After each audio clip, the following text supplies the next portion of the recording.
Today is a day where I'm just all over the shop. I went to the Tesla showroom in Sandyford in Dublin because I was trying to book a different slot because I'm meant to be having a look at the Cybertruck later on this week, but I'm actually away on an Audi press trip, so trying to do everything. Anyway, I just got some exterior shots. There's plenty of images of the interior online anyway. There's loads and loads of rear leg room, loads and loads of front room.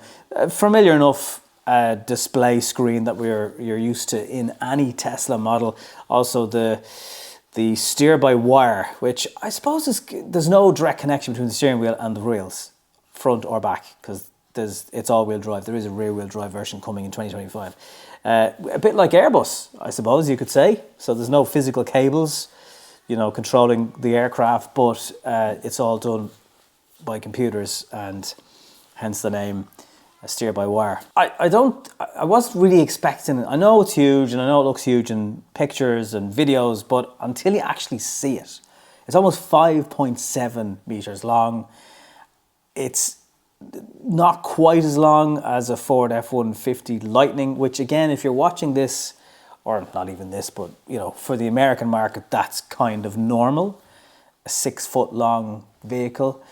It does have a bigger bay area, but on this part of the world, it's just unheard of, that size of vehicle. Now, it's obviously not regulated to be sold in Europe as well, but they are still touring extensively across Europe, Ireland, bits of the UK, Germany, Spain over the next little while. It's a fairly long tour, and I suppose is it showboating to say this is what we can do?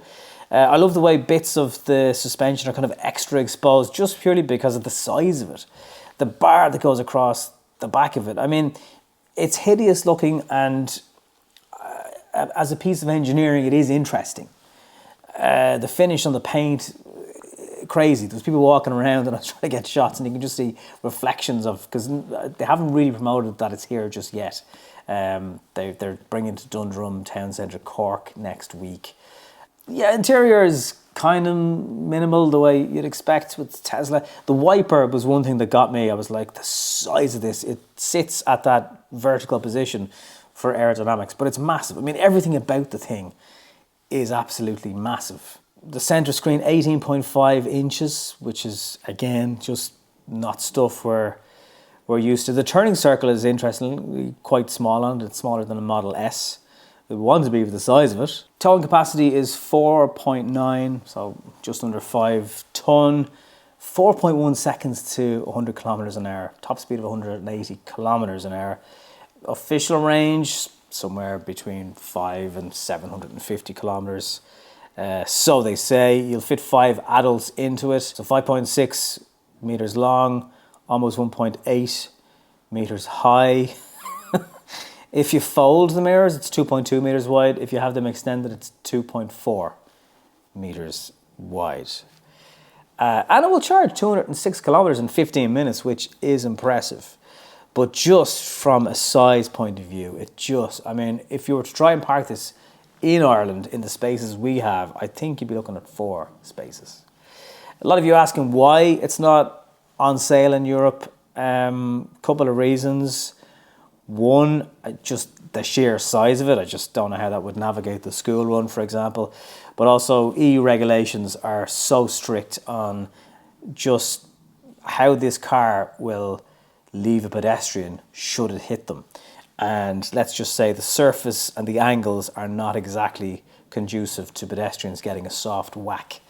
Even the Kia EV9 has different headlights in the States versus Europe, because the European version headlights are more suited towards an impact with a pedestrian.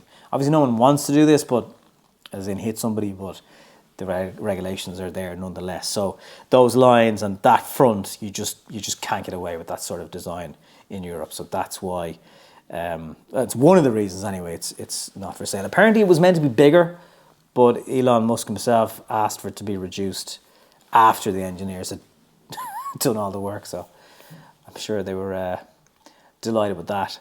But look, it's a showstopper. It's proof that Tesla can just do mad things, if nothing else.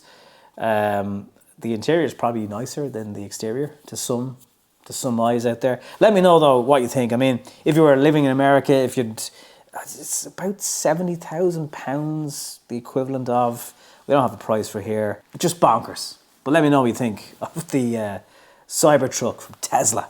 And sorry this video is in my gaff with some of the other footage from the showroom today, but I'm just up against it for time. But do appreciate you having a look around this video tonight as well of the Cybertruck from Tesla. Chat to you soon.